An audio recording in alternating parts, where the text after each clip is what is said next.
quem está chegando e para quem ainda vai chegar, muito boa tarde. Mais uma vez, sejam sempre bem-vindos ao Filosofia Dentro de Casa. Hoje a gente conversa com o Bruno Batista, ele que é graduado em Filosofia pela Universidade Federal do Cariri, se formou inclusive recentemente, no ano passado, né, 2019. E a gente vai conversar sobre literatura, filosofia e acessibilidade, as reflexões sobre o acontecimento que é esse acontecimento tão falado no Deleuze, que o Bruno trabalha na monografia dele, fazendo uma aproximação com a literatura do Joy Busquet, que é um poeta francês. Então, Bruno, seja mais uma vez, seja sempre bem-vindo. A gente inicia agora essa primeira parte da live, né? Deixa eu só ver aqui que horas são, para não correr o risco de eu perder a hora. São 3h15, a gente tem aí de 40 a 50 minutos para você fazer as suas colocações sem pressa, super tranquilo. E na segunda parte da live a gente traz os comentários e as perguntas do pessoal, tá? Qualquer coisa, eu tô com um caderninho aqui hoje, não tô com computador, vou estar anotando os comentários e perguntas, tá bom? Então fique à vontade. Tá, ok. Desde já eu quero agradecer o convite, a oportunidade de estar me apresentando aqui. Quero agradecer ao pessoal que está acompanhando. E, enfim, falar sobre a filosofia de Deleuze é uma coisa que, para mim, impagável, assim, porque é, é, o Deleuze tem uma pegada, tem uma escrita que ela é mais desafiadora para os que já estudam filosofia, imagino para quem não estuda filosofia. Então, enfim, como foi que se deu esse encontro entre mim e o Deleuze? Eu tinha me aproximado da Secretaria de Acessibilidade na época da UFCA. E aí a professora Adriana Botelho, a quem eu agradeço muito, me apresentou o professor Luiz Manuel, que justamente eu não tinha pagado nenhuma cadeira com ele. Aí ele perguntou da minha história e percebeu que eu era deficiente. Aí, em uma das nossas conversas, ele perguntou se eu já tinha lido o livro Lógica do Sentido, se eu conhecia o Joy Busquet. O Joy Busquet e o Deleuze. Eu disse que não, aí ele me indicou o livro, aí leia, sem compromisso. Aí ele me indicou justamente o 21º capítulo, que é onde o Deleuze ele realmente fala sobre o acontecimento, mas como tem gente aqui que eu acho que ainda não leu o Lógica do Sentido, o Lógica do Sentido é mais ou menos o seguinte, Deleuze, para mim, na minha concepção, ele faz uma brincadeirinha com o título do trabalho dele. Em vez dele procurar uma lógica do sentido, ele vai, na realidade, buscar uma quebra de uma lógica, de uma lógica clássica, e ele vai buscar, nessa quebra, um novo sentido.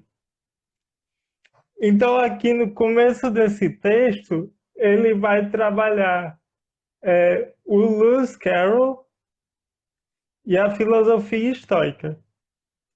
O Lewis Carroll, ele trabalha justamente o Alice. O Alice, eu acho que todo mundo já conhece a história de Alice. E o que interessa para Deleuze no Alice do Lewis Carroll?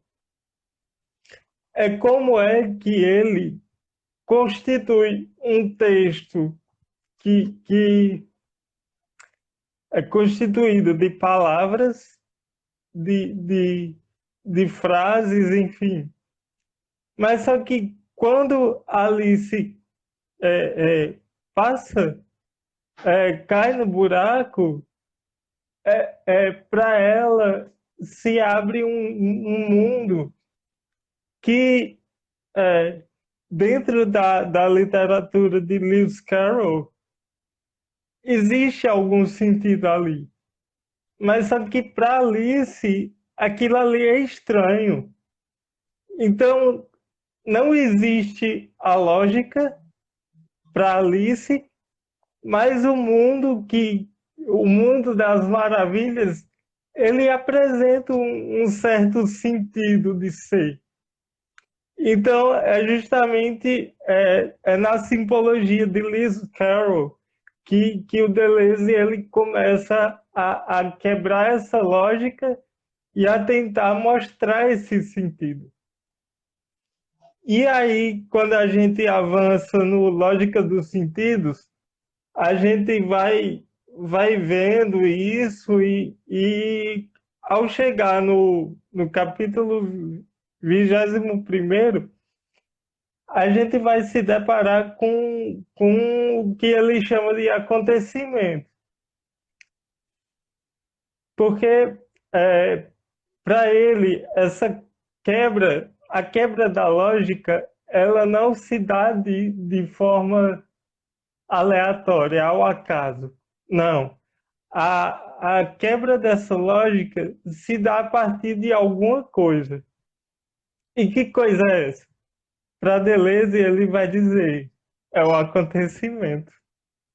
É o acontecimento que perpassa todos os indivíduos e vai quebrá-los, vai quebrar a sua lógica de ser, de existir. Bom, e aí, onde é que entra a figura de Joy Busquet nessa história toda? Joy Busquet, infelizmente, ele não é um poeta que é estudado no Brasil. Infelizmente, ele não é traduzido. Eu tive que ir atrás das obras dele lá em Paris. Não fui para Paris, infelizmente, mas eu consegui alguém que conseguiu comprar de lá e mandar para mim. Eu consegui duas. Aqui, é,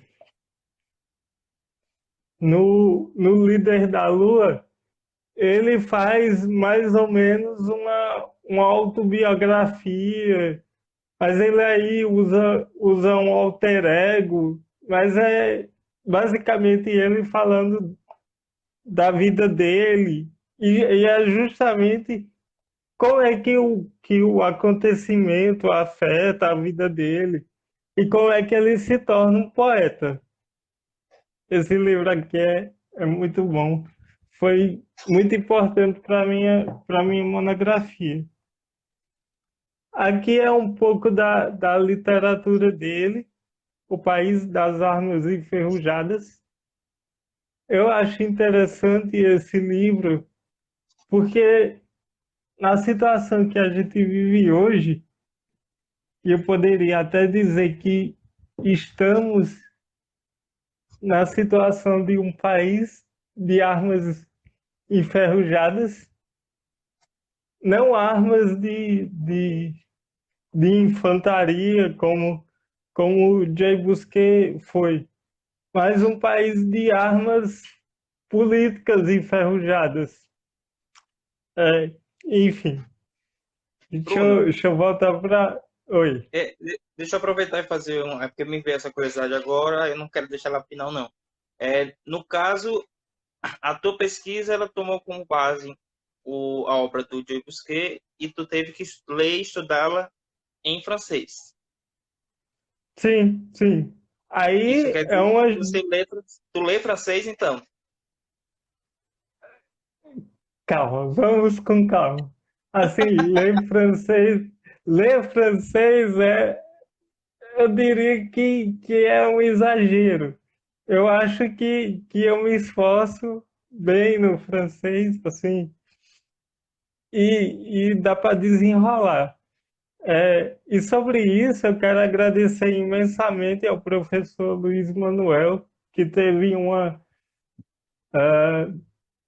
um papel gigantesco, ele que me deu uma força na questão do francês também.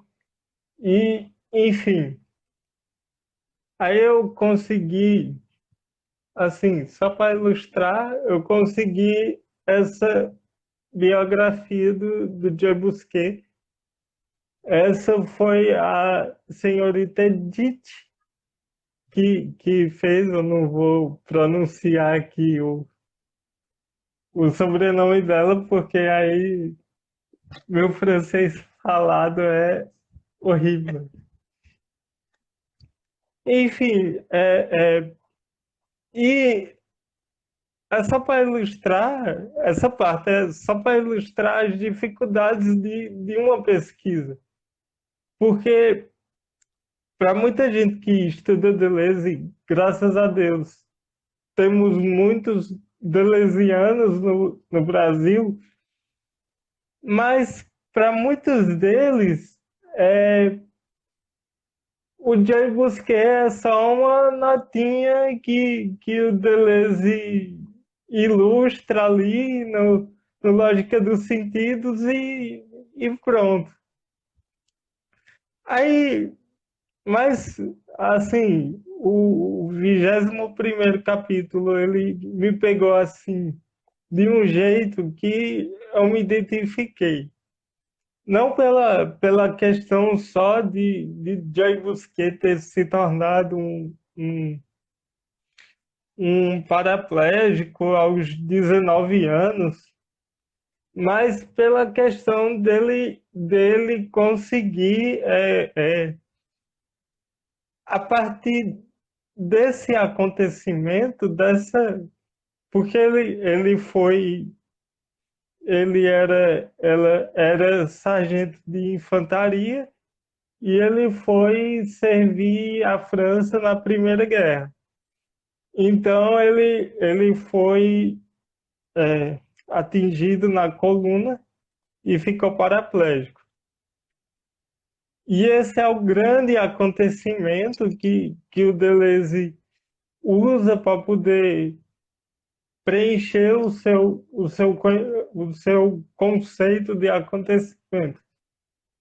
E qual é a grande questão do Deleuze com o acontecimento? O Deleuze vai dizer, olha, eu quero saber por que a partir de grandes acontecimentos, como é que grandes acontecimentos eles vão afetar a trajetória de uma pessoa. Como é que um sujeito ele pode se tornar ético a partir de um acontecimento?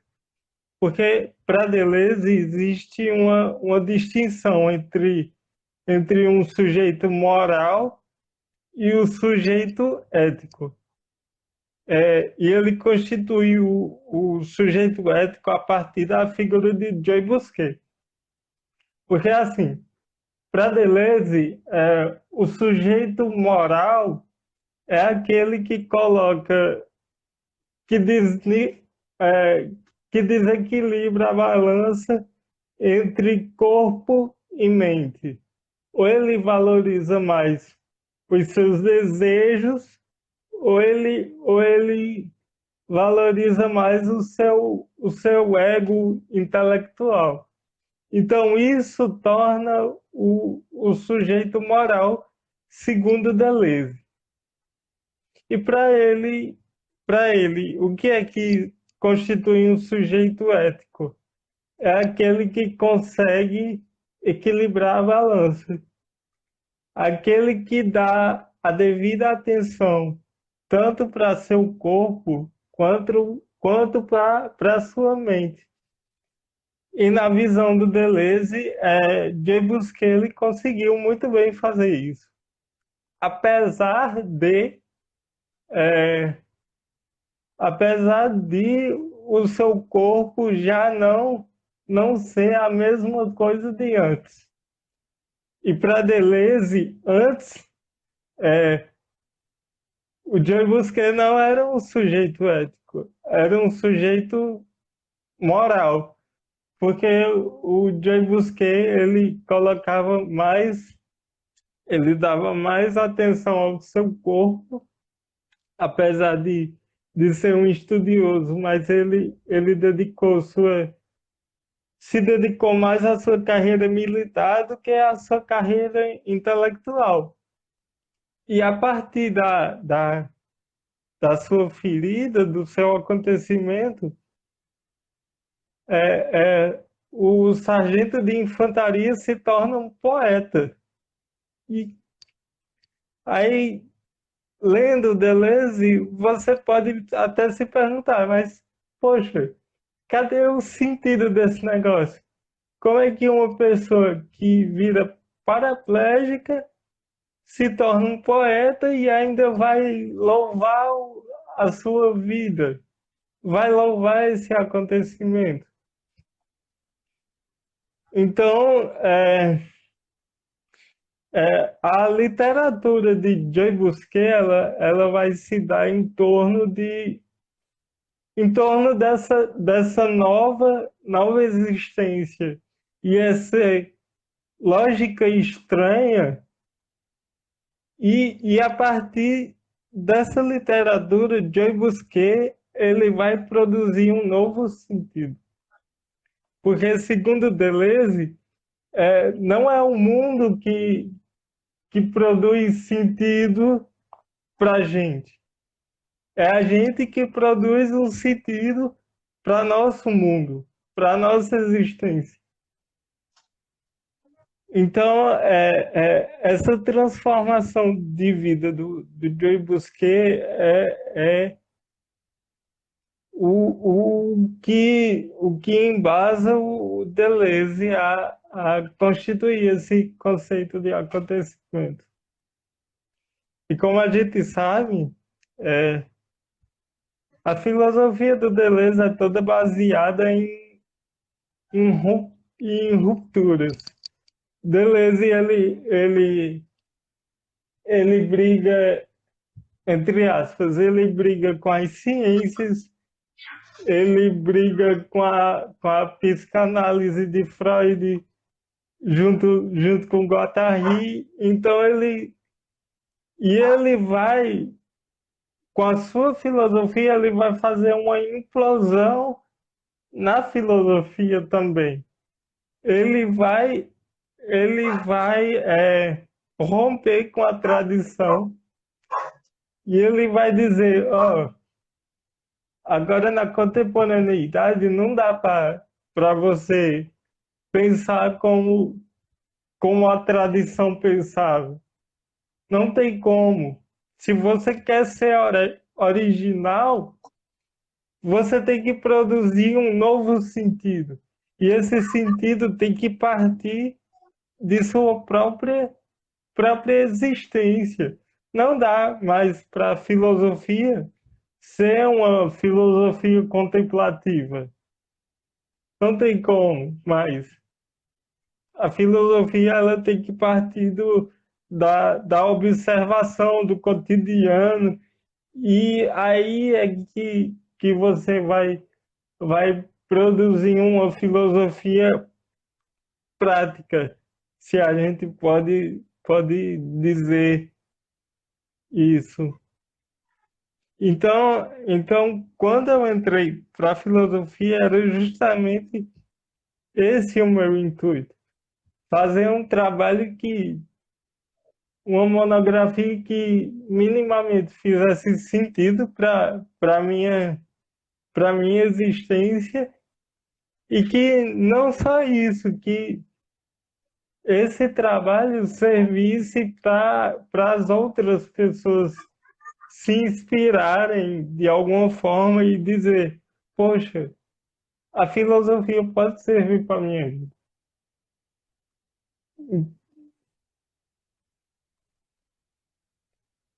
Então, aí, por que que o Deleuze ele vai, eu falei que ele usa dois, dois objetos para constituir o acontecimento. Ele usa o Alice no Lewis Carroll e ele usa a, o estoicismo, a filosofia estoica. Por que que ele usa a filosofia estoica? Porque há um aspecto que ele detecta ser bem interessante na filosofia estoica, que é justamente a parte da ética. Ele vai justamente. A gente sabe que a filosofia estoica é composta pela física, é, tem a física, tem a lógica e tem a ética. Então, o Deleuze ele vai se apegar a essa terceira característica, por assim dizer, da filosofia estoica. E o que é que os estoicos, resumidamente, eles vão dizer na sua filosofia, na sua ética? É que a ética ela é composta por aquele indivíduo que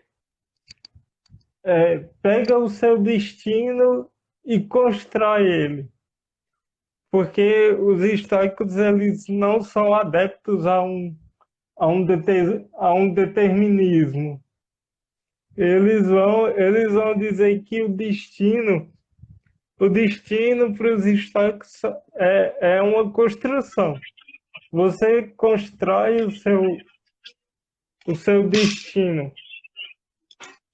Então, esse aspecto ele vai colocar justamente no indivíduo vai detectar essa característica justamente no Jay Busquet.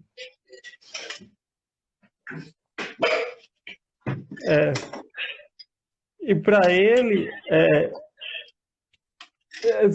esse construir de destino que os estoicos mencionam é justamente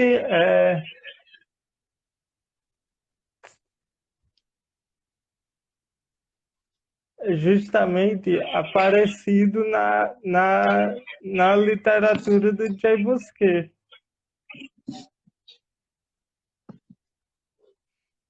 Tem outra característica também que o Deleuze aproveita, que vem da filosofia, da física estoica. Porque a física estoica, em resumo, ela se divide em duas. Temos a teoria dos corpos e a teoria dos incorporais. Então, aí ele já vai pegar e vai colocar, vai dar a característica do acontecimento como um incorporal. O incorporal, ele, na física estoica, ele se comporta da maneira que é o seguinte: eles sempre, eles sempre perpassam os corpos. Por exemplo, exemplos de incorporais no estoicismo: lugar, tempo, que é tempo e espaço. Então, tudo isso ele nos perpassa, perpassa os indivíduos mesmo que a gente não perceba de a primeiro princípio. Então, o que é que isso tem a ver com o momento que a gente está vivendo? O Deleuze fala de um acontecimento que ele é grande, mas não é grande o suficiente quanto o momento que a gente vive agora, que é um momento de quarentena, a gente pode dizer que é um acontecimento coletivo, que perpassa a todos nós de uma só vez. Geralmente os acontecimentos eles são individuais e assim eles vão se espalhando. E esse não, esse foi de uma vez.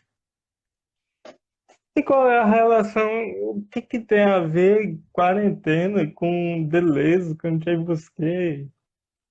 Enfim, a relação é que, assim como o Jay Busquet, ele era atleta, ele era um sargento, ele poderia ir e vir quando quisesse, nós, antes desse coronavírus, a gente poderia ir e vir quando a gente quisesse. Só que aí um acontecimento nos atravessa, assim como atravessa Joy Busquet, que o Joy Busquet é uma bala, a gente é um vírus. Então a gente se vê quase que imobilizado como o Joy Busquet.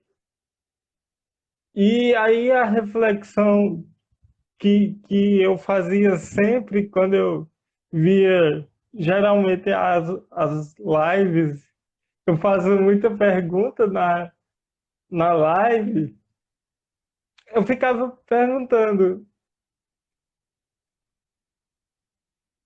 estamos vivendo um acontecimento que é de uma proporção gigantesca. Isso começou a me instigar, e eu digo, não, eu tenho que falar sobre essa relação.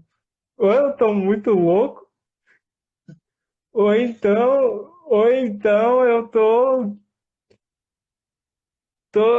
tô enxergando alguma coisa que ninguém mais está enxergando, não é possível, eu tenho que falar sobre isso. Então é muito massa ter essa abertura para falar sobre isso. Então, o Joe Busquet, ele conseguiu dar sentido à sua nova existência. Qual é a minha missão? É uma palavra muito pesada, mas qual é o meu intuito aqui? É abrir os olhos de todo mundo que estejam vendo e que porventura venha ver, é de que na nossa paralisia, entre aspas, qual é o sentido que a gente vai dar? O que é que a gente vai produzir durante essa quarentena? A gente vai ficar parado, imobilizado e se lamuriando? Ou a gente vai procurar fazer algo produtivo, algo de útil, que faça com que esse tempo que já é tão assustador, querendo ou não, mas que esse tempo seja minimamente produtivo. E aí é o que entra a questão da literatura. Não só a literatura do Joe Busquet, mas a literatura nos dias atuais, porque eu acompanho as notícias sobre literatura, enfim. O brasileiro ele está, pelo menos, procurando ler mais. Alguns sites fizeram uma pesquisa e há uma busca maior sobre livros, grandes redes de, de varejo estão fornecendo e-books gratuitos, ou seja, é uma nova cultura, uma nova forma de existência. Eu tinha muito preconceito com e-book, mas aí a quarentena veio e assim, eu procuro ser um leitor assíduo, não sou assim expert em nada, não entendo muito pouco, só é bem um hobby. Mas aí eu digo, não, vou ter que ceder, vou ter que dar uma chance pro e-book. Então, é, a quarentena serviu para alguma coisa. E é esse o recado principal que eu venho que eu venho colocar aqui. Por mais que a gente está sendo bombardeado de notícias para tudo que é canto, um lado diz que ai, saiam. Outro lado diz, não, fique em casa. E a gente fica meio perdido, sem saber a quem seguir. Mas será que a gente tem que seguir o conselho de alguém? Será que nós não somos capazes de produzir um raciocínio minimamente razoável sobre o assunto? A gente tem que estar dependendo da opinião de meios de comunicações de influências de pessoas e líderes. Eu acho que não, assim, você tem. Jay Busquet, ele fala para mim, na minha pesquisa, ele fala, ó, você não só tem a capacidade, como deve se responsabilizar pelas suas escolhas. E é justamente isso que eu venho alertar as pessoas. Você pode ouvir as notícias dali e daqui, mas você é que constitui um juízo sobre o que está acontecendo. A quarentena pode ser um fardo se você a tornar um fardo. Se você procurar fazer algo produtivo, procurar se desafiar, por exemplo, a fazer uma coisa que nunca fez, que nunca pensava em fazer e que você pode fazer dentro de casa, por que não fazer? É hora de se permitir se tornar outro, porque o cotidiano ele nos oprime de um jeito que você acaba vivendo no automático. E eu acho que o baque maior dessa quarentena é que o automático já não está mais funcionando. Você precisa buscar outras formas de comunicação, outras formas de existência mesmo. E aí tem muita gente que ainda resiste em parar e pensar, refletir sobre, e acaba se perdendo. E é um tempo que raramente a gente tem no dia a dia, que você pode parar e se permitir ler umas meia horinha do dia, coisa que quem trabalha o dia todo chega em casa morto, não vai querer ler, vai querer descansar. Então, a quarentena nos dá, não é só a quarentena, tudo nos dá uma possibilidade de experimentar coisas novas, de nos tornarmos pessoas novas, pessoas melhores. É, é, eu acho que assim, as conexões elas estão muito mais preciosas hoje. Porque, por exemplo, não existiria filosofia dentro de casa se não fosse a quarentena. Então, isso é um fruto do acontecimento. Então, a partir disso, e examinando esses dois aspectos, você está sendo um sujeito ético.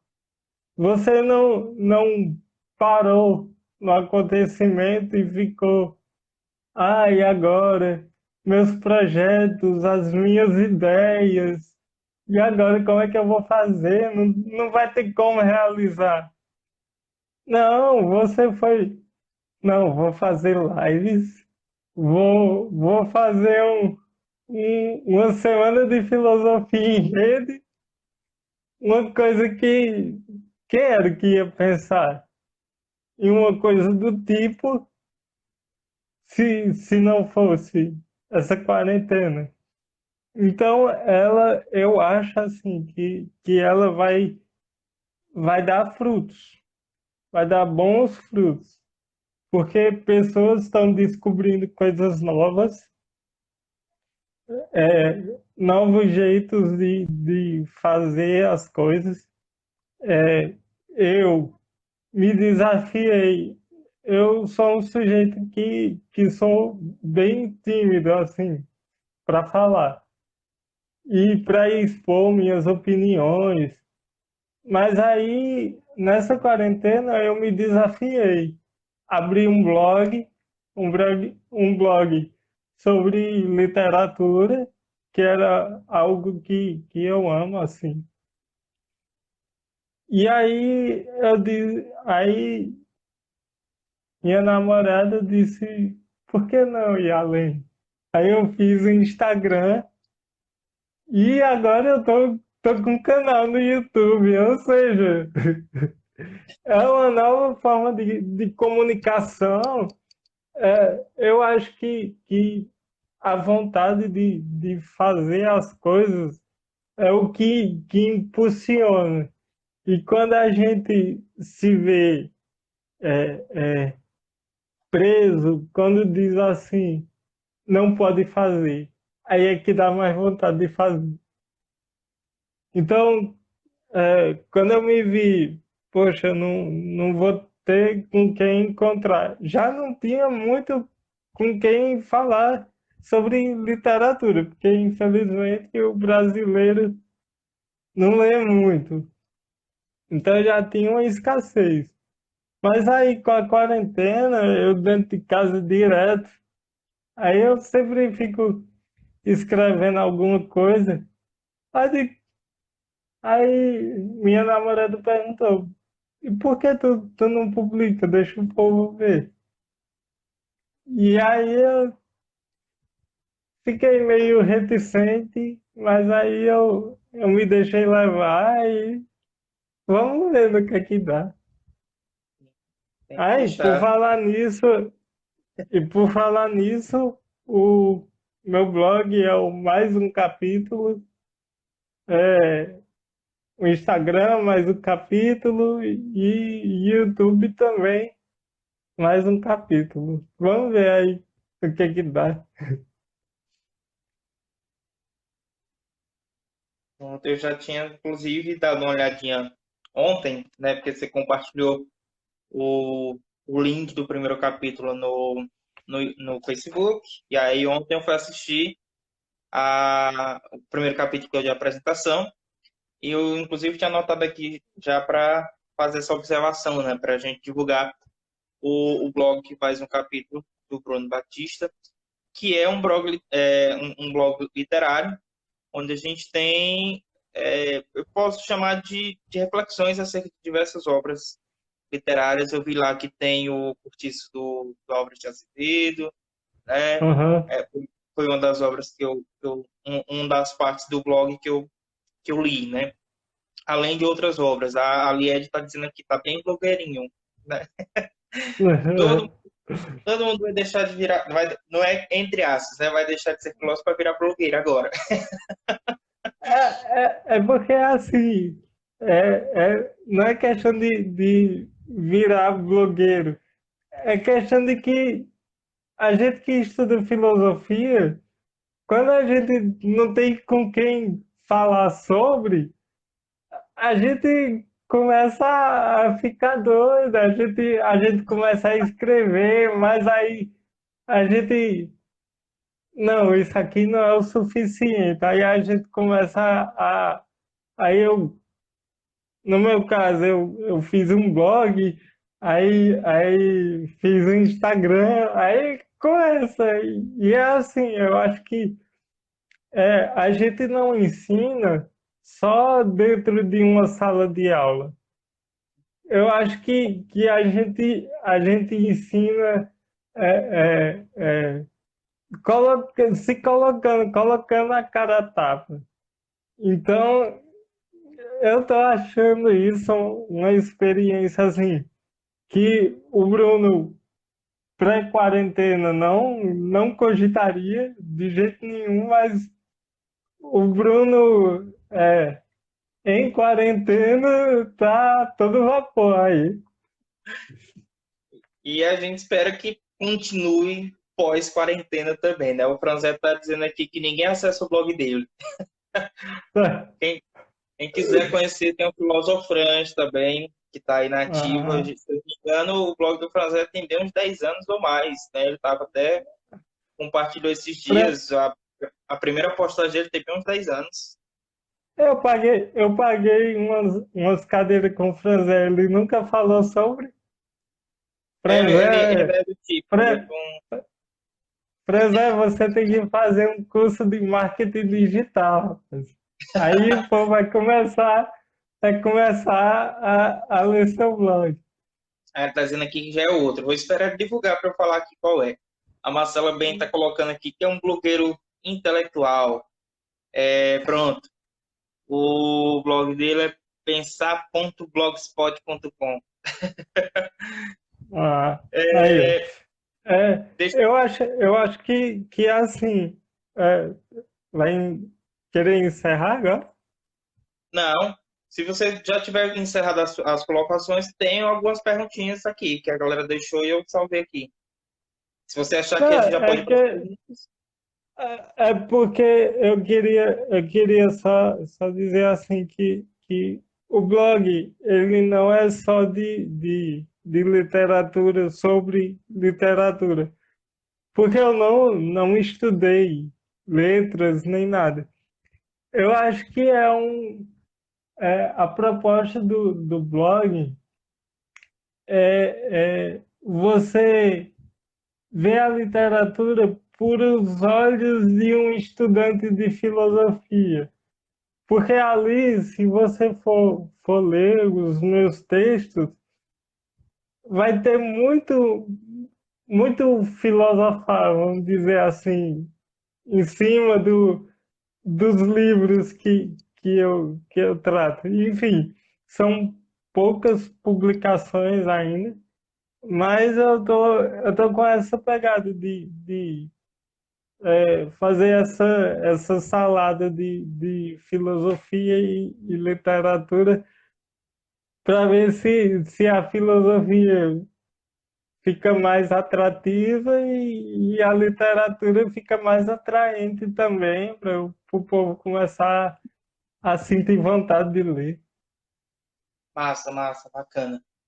Só uma correção, o blog do Franz é momento para pensar.blogspot.com. Aí ele está dizendo aqui que Olha dificilmente aí. ele está postando. Aí fica difícil, não postar o povo não vai ver mesmo, não. Mas enfim, Bruno, eu fiz aqui algumas, a gente tem, deixa eu só ver aqui, ainda tem 15 minutinhos dessa primeira parte. Eu fiz aqui algumas colocações e também trouxe os comentários do pessoal. O Franzé, lá no começo, ele colocou, já temos o primeiro especialista em Joy Busquet do Brasil, ou seja, o Ah, Bruno Batista. E o Jonas ainda colocou, já que as obras dele não são ainda traduzidas para o português, já temos alguém para traduzir Joy Busquet para a gente. pelo menos interessado e estudando para isso, eu tô. Pronto. Se eu tenho capacidade no momento, ainda não. Com Mas certeza não.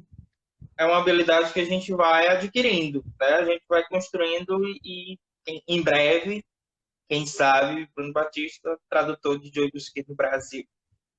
Deixem Ó, aberto. A Liette fez uma pergunta, eu vou partir para a minha última, porque aí ela desemboca nas outras questões que foram colocadas antes, né? Quando a gente sim. coloca que a pandemia é um acontecimento coletivo, e isso a gente até chegou a conversar na live da Michelle, com o Camille, né? Enfim, a gente tocou Uhum, nessa questão. Trata-se de um acontecimento coletivo, porém, ele nos atravessa cada um de uma forma particular, né? De uma forma distinta.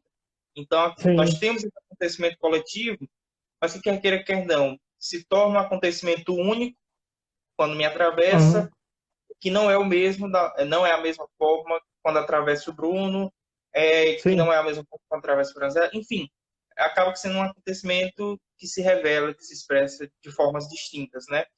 E aí, nesse contexto, a Liette vai trazer para a gente o acontecimento, então, é o critério para o sujeito se tornar ético, ou seja, quando não existe o acontecimento, o indivíduo é apenas e sempre um ser moral. Ah, boa questão. Eu acho que não, assim, é, os acontecimentos, assim que você nasce, você já é fruto de acontecimentos. Nós, o indivíduo delesiano, ele é constituído de acontecimentos. Sejam aqueles acontecimentos gigantescos que mudam completamente a perspectiva da visão da realidade do indivíduo, mas seja, mas o Deleuze fala também dos acontecimentos, os micro acontecimentos, sim, vamos colocar assim, que é justamente o cotidiano, essa forma de você levar a vida, você tem quando você é criança, é, seus pais lhe dão uma certa forma tem uma certa forma de lhe criar, você tem uma criação. Esse encontro de você com seus pais, essa criação já é um acontecimento. Então, não tem como um indivíduo escapar do acontecimento. Agora, o que Deleuze ele vai chamar a atenção é como é que você encara a partir como é que você encara a sua vida a partir desses acontecimentos? Por exemplo, tem muita gente que é pobre, pobre, paupérrima, e vive sorrindo e vive achando graça da vida. Enquanto tem gente que tem muito dinheiro, aqui eu não quero dizer que dinheiro é uma condição de felicidade, mas que não vê sentido na vida. Então, como é que isso se dá? Por que essa alegria diante às vezes, até a miséria? Como é que o homem ele tem essa capacidade? É porque todo homem ele tem essa capacidade de ser ético. Só que o Deleuze diz, cabe ao próprio indivíduo, cabe ao próprio homem decidir se ele vai ser ético ou se ele não vai ser ético, se ele vai se deixar levar pelo acontecimento. Eu acho Não. que eu consegui minimamente responder, mas é uma bela questão essa daí. O, Aliette, Aliette, ela devolveu a pergunta que eu fiz para ela, que ela não conseguiu responder, enfim, estamos quites, Liette. o Douglas perguntou, a gente poderia dizer então que na ética dos estoicos, o Deleuze carimba a sua ética, ou seja, a ética deleuziana ela está embasada muito ela bebe muito na fonte da ética estoicista. Sim, só que como já é da tradição do Deleuze em sua filosofia, como é uma filosofia de rupturas, ele não vai pegar 100% da ética estoica. Ele vai pegar aquilo que para ele é interessante e vai adaptar. Porque seria leviano até da parte do Deleuze ele pegar uma ética de mais de 2.000 anos atrás e querer aplicar numa filosofia de 50 anos atrás, mais ou menos. Então, não dá. Não dá. Ele pega a ética, a ética histórica e adapta para a filosofia dele. Não é 100% que ele pega. Tem uma pergunta do Jonas que chegou aí de última hora. Há certos tipos de acontecimentos que nos encaminham mais para a vida ética ou não? Todo e qualquer acontecimento ele tende a nos encaminhar para a vida ética, ou seja, todo e qualquer acontecimento nos torna potencialmente éticos. O Deleuze ele tem uma característica bem interessante na sua filosofia. Ele vai definir assim toda a sua filosofia como uma colcha de retalhos. Então, o que é que ele faz em sua filosofia? Ele pega um pedacinho que ele acha de interessante de fulano de tal, ele pega um pedacinho que ele acha interessante de outro, adapta a sua filosofia e ao contexto histórico em que ele vive, e assim ele faz uma filosofia original. Então, como é que. Perdi a pergunta, diz aí de novo. Há Se certos tipos. acontecimentos que nos encaminham para uma vida ética, né? Sim, não, ele vai dizer o seguinte, é, o indivíduo ele já tem essa capacidade nele mesmo de ser ético, de ser um sujeito ético. Então, a questão da potência de ser, que nem eu disse, ele vai pegando uma coisinha daqui e uma coisinha dali. Ele pegou do Nietzsche. A questão das potências, aí ele vai buscar lá em Spinoza. A questão dos encontros e dos afetos. Então ele vai dizer que os bons encontros, enfim, aí seja com acontecimentos, ou seja com pessoas, ou com coisas, é,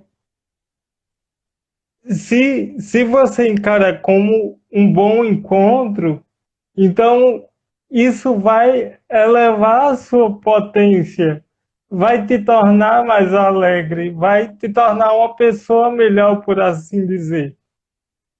Pegando uma perspectiva deleuziana, assim, agora a viagem fez isso, ó. Uh, agora vamos fazer o loop. Mas tem essa característica, o Deleuze faz um trabalho interessantíssimo sobre Nietzsche, que eu recomendo a quem estuda Nietzsche pegar o livro do Deleuze, não é tão difícil assim, é um comentário que ele faz, e justamente ele pega o Spinoza e pega Nietzsche justamente para responder essa questão. É, todos nós temos potencialidades dentro de nós. E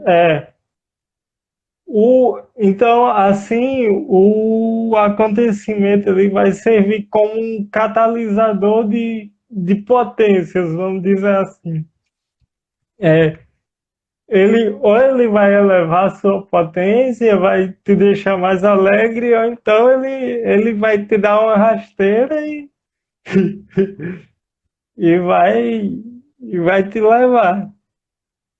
Aí, diante disso, se ele elevar a sua potência e você optar em encarar isso como uma coisa boa, então, e tirar daquilo ali algo de produtivo, porque tem isso.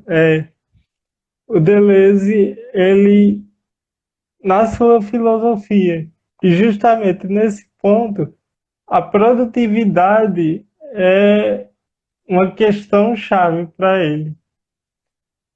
Porque ele diz assim: a filosofia é produzir conceitos, a arte é produzir, tem a sua tarefa base, produzir afectos e perceptos. E a ciência é produzir conhecimento científico.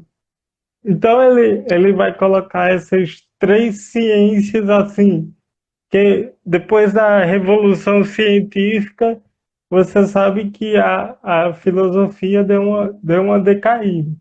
Aí o Deleuze vem recolocar a arte, a ciência e a filosofia num patamar só. Então, quando você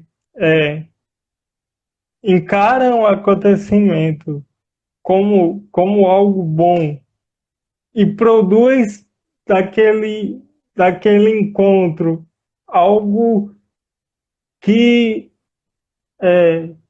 faça sentido para a sua vida, então você está sendo um sujeito ético. Agora, se o acontecimento ele lhe perpassa e você acaba vamos dizer assim, ele lhe dá uma rasteira, você cai e você chora e não produz nada de que vá mudar a sua vida. Como, assim, agora no exemplo do Joy Busquet. É, o Joy Busquet, ele não seria ético se ele tivesse ficado paraplégico e não tivesse dado outro sentido à sua vida. Se ele ficasse se lamuriando, porque, eu não consigo mais andar, eu perdi meu posto no exército porque eu sou um inválido e não sei o quê. Se ele não produzisse algo que desse sentido à sua nova existência, então não, ele não seria ético. Então, para Deleuze, o que lhe torna ético é o que você faz com o acontecimento.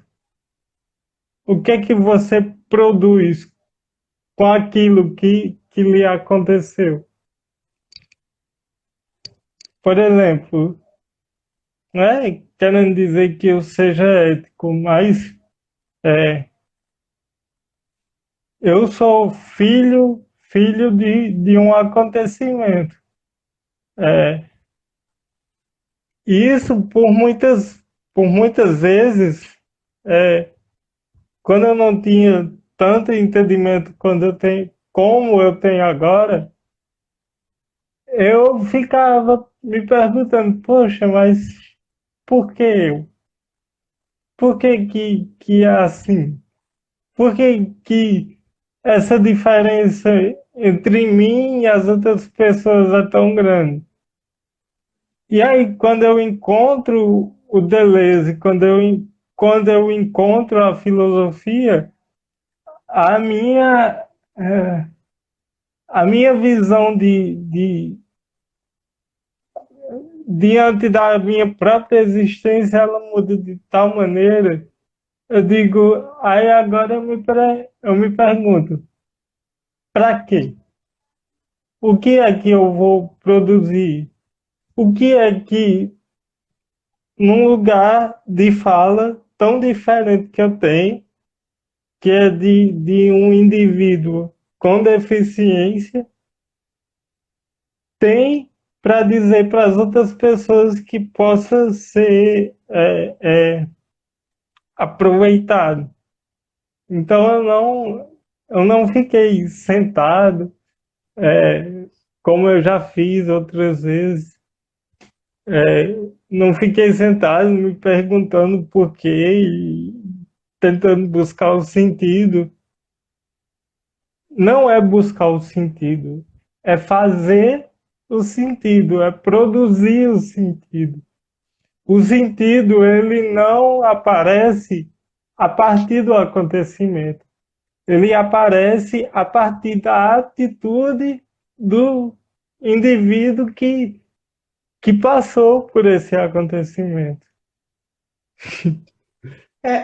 A gente vê um pouco do Camus também por aí, né? Porque o Camus, Também, eu tava assistindo a live dela, e eu digo, cara, dava para fazer um trabalho Deleuze e Camus aí bem interessante. sim, porque aí a gente vai ver no Camus essa coisa do absurdo, colocando para o indivíduo essa capacidade de dar sentido às coisas, à existência, né?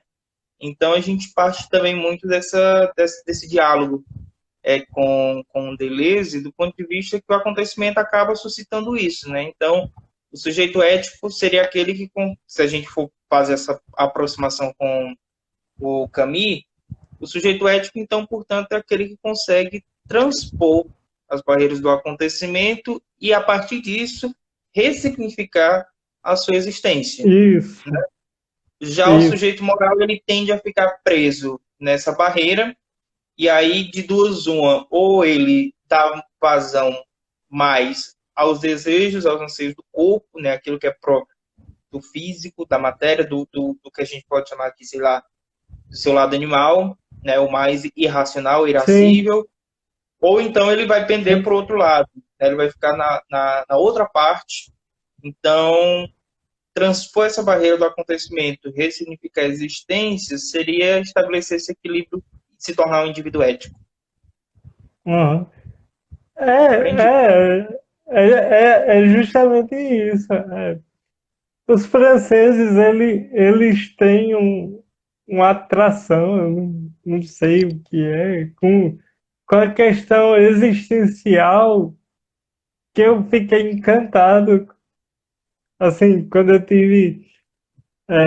eu conheci o Deleuze, aí depois eu fui conhecer o Foucault, o Sartre, Camus. Aí essa galera da França e esse povo do existencialismo tem uma forma de.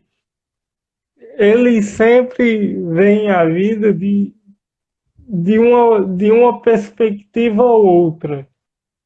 Ou seja, ele se torna outro.